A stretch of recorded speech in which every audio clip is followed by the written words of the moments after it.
ರಾಮನಗರದಲ್ಲಿ ಸಿಕ್ಕಿರುವಂತಹ ನಕಲಿ ಔಷಧಿಗಳ ಅಥವಾ ಅದರ ಮಾಫಿಯಾ ಬಗ್ಗೆ ಈಗ ಸಾಕಷ್ಟು ಆತಂಕ ಶುರುವಾಗ್ತಾ ಇದೆ. ದೊಡ್ಡೇರಿ ಬಳಿಯ ಫಾರ್ಮ್ ಹೌಸ್ನಲ್ಲಿ ನಕಲಿ ಔಷಧ ಪತ್ತೆ ಪ್ರಕರಣಕ್ಕೆ ಸಂಬಂಧಪಟ್ಟಂತೆ ಇವತ್ತು ಅಥವಾ ನಾಳೆ SIT ರಚನೆ ಮಾಡ್ತೀವಿ ಅಂತ ಈಗ ಆರೋಗ್ಯ ಸಚಿವ ಹಾಗೂ ಗೃಹ ಸಚಿವ ಪ್ರಿಯಾಂಕ್ ಖರ್ಗೆ ಕೂಡ ಹೇಳಿದ್ದಾರೆ.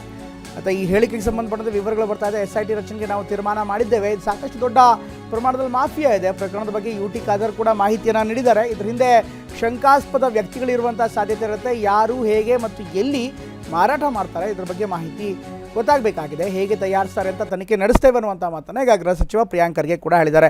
ಇನ್ನು ಫಾರ್ಮ್ ಹೌಸ್ನಲ್ಲಿ ಸಿಕ್ಕಿರುವಂಥ ರಾಶಿ ನಕಲಿ ಮೆಡಿಸಿನ್ಗಳು ದಂಗಾಗುವಂತೆ ಮಾಡಿದೆ. ತನಿಖೆ ವೇಳೆ ಶಾಕಿಂಗ್ ಮಾಹಿತಿಗಳು ಕೂಡ ಹೊರಬಿದ್ದಿದೆ. ಹಿಮಾಚಲ ಪ್ರದೇಶ, ತೆಲಂಗಾಣದಿಂದ ನಕಲಿ ಔಷಧಗಳು ರಾಜ್ಯಕ್ಕೆ ತರ್ತಾ ಇದ್ದ ದಂಧೆಕೋರರು ಪ್ರತಿಷ್ಠಿತ ಲೇಬಲ್ ಅಂಟಿಸಿ ಸೇಲ್ ಮಾಡ್ತಾ ಇರೋದು ಬಯಲಾಗಿದೆ. ಈಗ ಡ್ರಗ್ಸ್ ರಾಕೆಟ್ ಜಾಲ ಕರ್ನಾಟಕಕ್ಕೆ ಮಾತ್ರವಲ್ಲ ರಾಷ್ಟ್ರ ಮಟ್ಟಕ್ಕೆ ವ್ಯಾಪಿಸಿದೆ ಅಂತ ಖಾದರ್ ಹೇಳಿದ್ದಾರೆ. ಇದರ ಜೊತೆಗೆ ಫಾರ್ಮ್ ಹೌಸ್ ಮೇಲೆ ದಾಳಿ ವೇಳೆ ನಕಲಿ ಔಷಧ ಸಿಕ್ಕಿದೆ ಅಂತ ರಾಮನಗರ SP ಕೂಡ ಹೇಳಿದ್ದಾರೆ. ಒಬ್ಬನ ಬಂಧನವಾಗಿದೆ, 3 ವಿಚಾರಣೆಯನ್ನು ಮಾಡಲಾಗ್ತಿದೆ. ಜೊತೆಗೆ ಪ್ರಮುಖ ಆರೋಪಿ ಪ್ರಶಾಂತ್ ದುಬೈನಲ್ಲಿ ತಲೆಮರೆಸಿಕೊಂಡಿದ್ದಾನೆ. ಆದಷ್ಟು ಬೇಗ ಬಂಧನ ಮಾಡ್ತೀವಿ ಅಂತ ಹೇಳ್ತಾರೆ. ಈ ಬಗ್ಗೆ ಗೃಹ ಸಚಿವರು ಕೂಡ ಮಾತನಾಡಿದ್ದಾರೆ. ಏನು ಹೇಳಿದ್ದಾರೆ ನೋಡೋಣ. ಈಗಾಗಲೇ ನಾವು ಅವರು ಕೂಡ ಚರ್ಚೆ ಮಾಡಿದ್ದೇವೆ.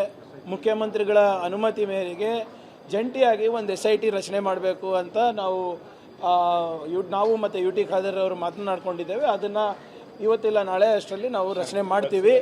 ಬೋತ್ ಹೆಲ್ತ್ ಡಿಪಾರ್ಟ್ಮೆಂಟ್ ಮತ್ತು ನಮ್ಮ ಪೊಲೀಸ್ ಇಲಾಖೆಯಲ್ಲಿ ಸೀನಿಯರ್ ಆಫೀಸರ್ಸನ್ನು ಹಾಕಿ ಈ ಔಷಧಿಗಳು ಎಲ್ಲಿ ಮ್ಯಾನುಫ್ಯಾಕ್ಚರ್ ಆಗ್ತದೆ, ಲೇಬ್ಲಿಂಗ್ ಎಲ್ಲಾಗ್ತದೆ ಮತ್ತು ಇದನ್ನು ಯಾರು ಪ್ರೊಕ್ಯೂರ್ ಮಾಡ್ತಾರೆ, ಪ್ರೊಕ್ಯೂರ್ ಮಾಡಿಬಿಟ್ಟು ಯಾವ ಹಾಸ್ಪಿಟಲ್ಗಳಿಗಿರ್ಬೋದು, ಬೇರೆ ಫಾರ್ಮಸಿಗಳಿಗಿರ್ಬೋದು ಮಾರಾಟ ಮಾಡ್ತಾರೆ, ಮತ್ತು ಯಾರು ಈ ಹಾಸ್ಪಿಟ್ಲಲ್ಲಿ ಯಾವ್ಯಾವ ಪೇಷಂಟ್ಗಳಿಗೆಲ್ಲ ಕೊಟ್ಟಿದ್ದಾರೆ ಇದೆಲ್ಲ ಗೊತ್ತಾಗಬೇಕಲ್ಲ.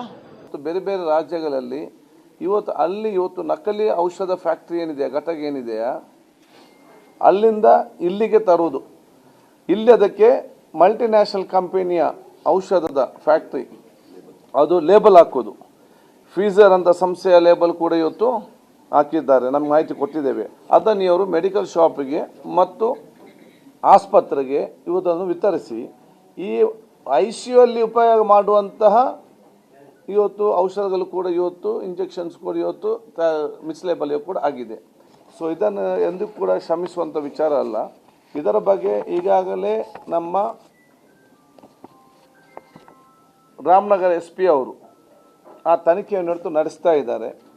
ನಮ್ಮ ಡ್ರಗ್ ಡಿಪಾರ್ಟ್ಮೆಂಟ್ ಮತ್ತು ಪೊಲೀಸ್ ಇಲಾಖೆ ಜಂಟಿಯಾಗಿ ಈ ತನಿಖೆಯನ್ನು ನಡೆಸಿಕೊಂಡು ಇದು ರಾಷ್ಟ್ರ ಮಟ್ಟದಾದ ಕಾರಣ ಈ ಮಾಹಿತಿಯನ್ನು ನಾವು ಇವತ್ತು ಕೇಂದ್ರಕ್ಕೆ ಮತ್ತು ಹಿಮಾಚಲ್ಗೆ ಮತ್ತು ತೆಲಂಗಾಣಕ್ಕೆ ಕೂಡ ನಾವು ಕೊಡಲಿಕ್ಕಿದ್ದೇವೆ.